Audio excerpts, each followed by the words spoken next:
आप सबको नमस्कार। दिल्ली में कोरोना की स्थिति के मद्देनज़र कुछ अहम निर्णय लिए गए हैं। पहला तो ये कि कुछ दिन पहले, कुछ हफ्ते पहले दिल्ली में कोरोना की स्थिति में जब सुधार हुआ था तो दिल्ली सरकार ने केंद्र सरकार के निर्देशों को मद्देनज़र रखते हुए और जो केंद्र सरकार की गाइडलाइंस थी उसके मुताबिक दिल्ली में शादियों में 50 से बढ़ा के 200 तक की संख्या अलाउ की थी कि 200 तक लोगों के शामिल होना अलाउ किया गया था। उस ऑर्डर को विड्रॉ करने के लिए आज निर्णय लिया गया है कि 200 से वापस 50 लोगों को, शादियों में केवल 200 से 50 लोग अलाउड होंगे। और ये निर्णय मैंने एलजी साहब की अप्रूवल के लिए अभी सुबह सुबह भेजा है। मैं उम्मीद करता हूँ कि उनकी जल्दी अप्रूवल आ जाएगी। दूसरा, हमने देखा कि कुछ बाज़ारों में दिवाली के समय काफ़ी ज़्यादा ना तो लोग मास्क पहन रहे थे, ना सोशल डिस्टेंसिंग कर रहे थे, जिसकी वजह से कोरोना बहुत ज़्यादा फैला। तो एक प्रस्ताव केंद्र सरकार को भेजा जा रहा है कि केंद्र सरकार ने पिछली बार जो गाइडलाइंस जारी किए थे उसमें उन्होंने कहा था कि कोई भी राज्य सरकार अगर किसी भी लोकल लेवल पे, छोटे लेवल पे भी अगर कहीं कोई लॉकडाउन लगाना चाहती है तो उसे केंद्र सरकार की परमिशन लेनी पड़ेगी। तो एक जनरल प्रस्ताव केंद्र सरकार की अप्रूवल के लिए भेजा जा रहा है कि अगर कहीं पे, अब दिवाली ख़त्म हो गई है, हम उम्मीद करते हैं कि बाज़ारों के अंदर जो इतनी ज़्यादा भीड़ थी वो भीड़ कम हो जाएगी और हमें ज़रूरत नहीं पड़ेगी।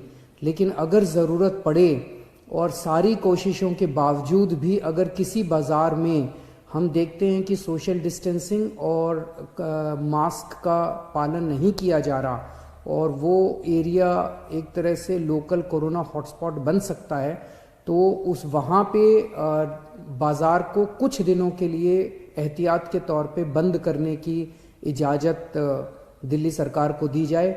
ऐसा प्रस्ताव अभी केंद्र सरकार को भेजा जा रहा है। इसके लिए भी मैंने एलजी साहब की परमिशन के लिए अभी लिख दिया है। हम सब लोग, आप देख रहे हैं कि किस तरह से सारी सरकारें मिलके कोरोना की स्थिति को काबू करने की कोशिश कर रही हैं। केंद्र सरकार का मैं ख़ास तौर से शुक्रिया अदा करता हूं कि इस कठिन परिस्थिति में केंद्र सरकार ने दिल्ली वालों की मदद की है।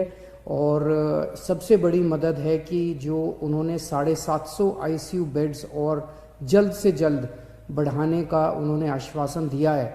इससे सबसे ज़्यादा हमें लाभ होगा, क्योंकि इस वक्त बाकी सारी, मैं एसेस कर रहा था, बाकी सारी बेड्स अभी हैं, सफिशेंट हैं।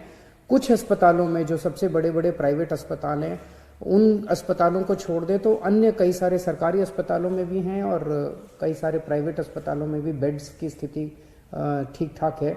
लेकिन आईसीयू बेड्स कम होते जा रहे थे, आईसीयू बेड्स की संख्या लगातार कम होती जा रही थी।